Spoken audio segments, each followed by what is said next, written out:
थाना civil line पर 2 लोगों को गोली मारकर घायल करने की फर्जी व झूठी रिपोर्ट लिखाने वाले 5 अभियुक्त गिरफ्तार।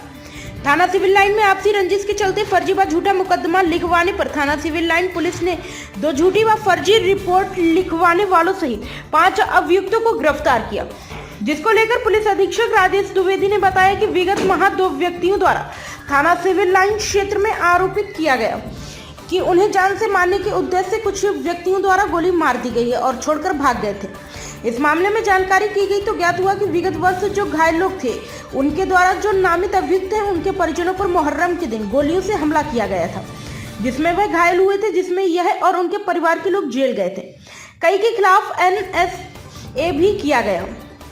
घटना संदिग्ध लग रही थी और पुरानी रंजिश है। इस संबंध में मेरे द्वारा एडिशनल SP और CO सिटी को निर्देश दिया गया था कि इसकी जांच करें। कुछ लोगों से वार्ता करने पर जानकारी हुई कि यह षड्यंत्र के तहत किया गया है। पूछताछ की गई, CCTV फुटेज चेक किए गए, इलेक्ट्रॉनिक एविडेंस गैदर किए गए। मुखबिर से पूछा गया तो ज्ञात हुआ कि इसके कुछ प्रत्यक्षदर्शी हैं जिन्होंने देखा कि यह जो 2 घायल हैं उनके जो 2 अन्य साथी हैं उनके द्वारा यह घटना कारित की गई है ताकि जो वादी था उसके मुकदमे का उसको फंसाया जा सके और समझौता किया जा सके। इसी क्रम में जो सूचनाएं मिली उसके आधार पर 5 लोग गिरफ्तार किए गए हैं। में 2 लोग घायल हैं जिन्होंने पुलिस को सूचना दी।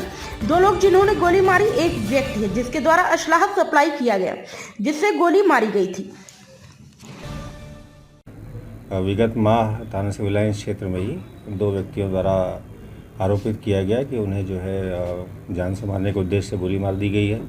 कुछ व्यक्तियों द्वारा उन्हें छोड़ के भाग गए थे।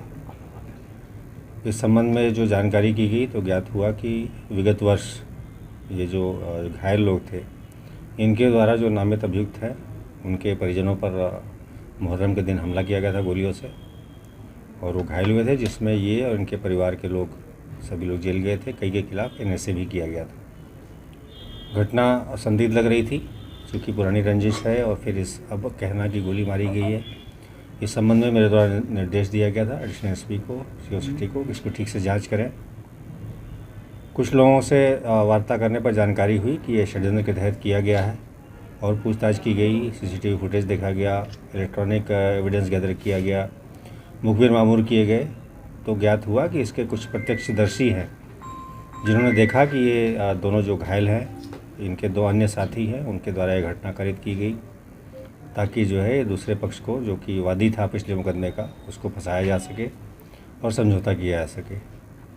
इसी क्रम में और जो पूछताछ हुई और जो सूचनाएं मिली इसमें कुल 5 लोग अरेस्ट किए गए हैं, जिसमें से 2 घायल हैं। पुलिस को झूठी सूचना देने के लिए 2 व्यक्ति हैं जिनके द्वारा मौके पर इनको अलग अलग गोली मारी गई ताकि इसको घटना का रूप दिखाया जा सके। एक व्यक्ति है जिसके द्वारा ये वेपन सप्लाई किया गया जिससे कि गोली मारी गई थी। इनके द्वारा स्वयं में बताया गया है कि जब ये जेल से छूट के आए इनके द्वारा समझौते का प्रयास किया गया, किंतु जो वादी पीड़ित पक्ष था उसके द्वारा कहा गया कि हमारे परिजनों को गोली लगी है और जब तक आप लोग को नहीं लगती है कोई समझौता नहीं होगा। इनके मन में ये बात आई कि इसका हम लाभ उठा सकते हैं और इस प्रकार स्वयं को गोली मार करके झूठा आरोप लगा करके घटना को दूसरा रूप देने का प्रयास किया गया, जिसका पुलिस द्वारा आज खुलासा किया गया। इन सबको गिरफ्तार करके जेल भेजा गया है और घटना में प्रयुक्त असलहे बरामद किए गए। कितने लोग शामिल थे सर? जैसा मैंने बताया 2 तो जो स्वयं को घायल करवाए वो षड्यंत्र में शामिल है, 2 व्यक्ति जिन्होंने अलग अलग इन्हें गोली मारी, साथ ही साथ 1 व्यक्ति जिसके द्वारा असलहे सप्लाई किए गए। समझौता वो दूसरा पक्ष नहीं कर रहा था तो इनके द्वारा ये था कि अब हमारे द्वारा भी इसी प्रकार का मुकदमा कायम कराया जाएगा तो समझौता हो जाएगा। ये झूठी साजिश रची गई जिसका पुलिस द्वारा बहुत ही मेहनत से खुलासा किया गया है, जिसके लिए ये एडिशनल SP और CO सिटी की टीम बधाई के पात्र हैं। कफल से कोई फरार भी है? नहीं, ये समस्त साजिश का खुलासा करके सभी लोग को अरेस्ट किया जा चुका है।